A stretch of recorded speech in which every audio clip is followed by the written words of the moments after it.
Salam sejahtera kepada semua hadirin. Dengarlah kisah ini, dialah jiranku. Meling merupakan ibu akal. Ayahnya meninggal dunia semasa dia masih kecil lagi.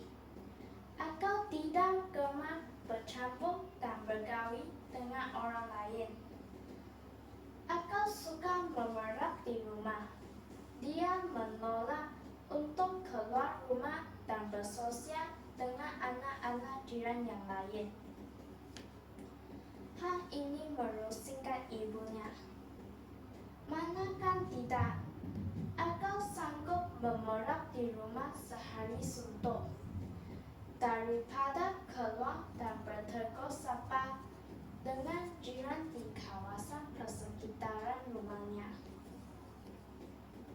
Pada suatu pagi, ibunya menasihati Akal supaya berubah sikap dan keluar berkawan dengan anak-anak jirannya. Akal hanya berdiam diri tanpa sebarang kata.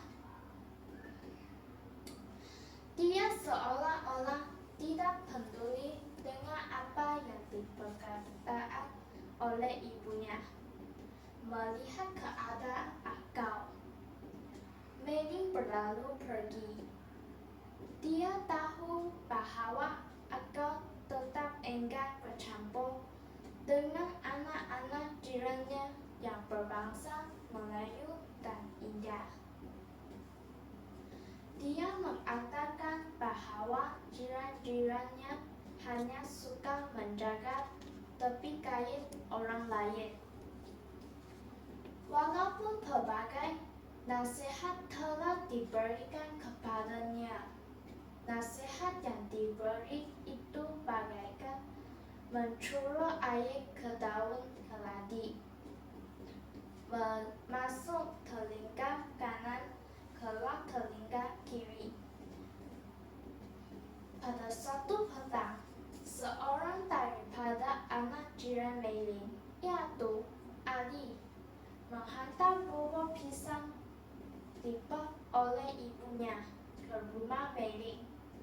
Ali ditemani kawan bayinya, Mutu. Pada waktu itu, Akal berada di luar rumah.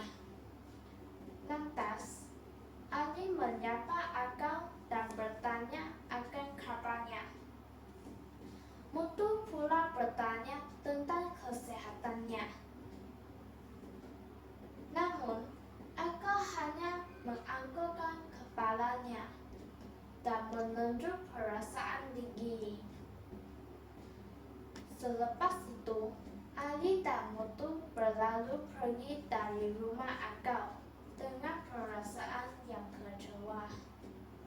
Pada suatu hari, Akal telah tergelincir di tepi sungai, lalu terjatuh ke dalam sungai yang mengalir deras. Akal tidak pandai berenang. Kebetulan, Ali dan Mutu sedang melalui jembatan sungai itu. Tiba-tiba, mereka terdengar suara meminta tolong. Jeritan itu semakin lama semakin hilang. Seluruh kampung gemar dengan kejadian tersebut. Lalu, mereka bergegas ke tempat kejadian. Meling yang baru sampai di rumah dari pasar terus bergegas pergi ke tepi sungai.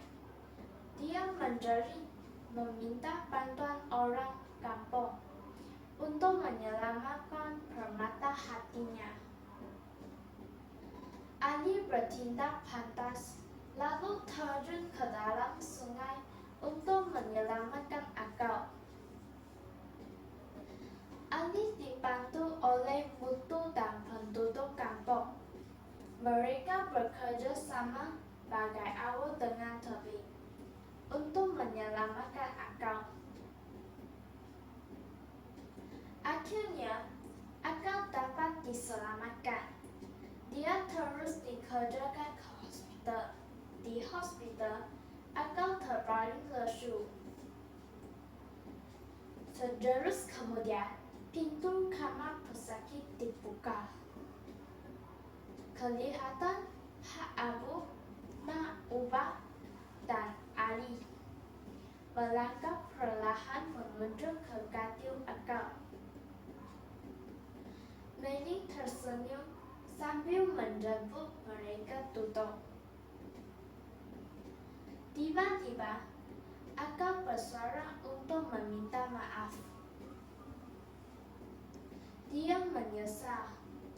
Sekarang baru, akal mengerti jiran dan persahabatan. Akal menghulur tangannya kepada Ali, tanda berdamai. Ali menyambutnya. Mening memandang wajah Pak Abu dan Mak Ubah. Mening tersenyum puas. Hadirin sekalian, janganlah kita menjadi keras sumbang. Bergaul baiklah sesama kita agar kemesraan terus terjadi erat. Sekian, terima kasih.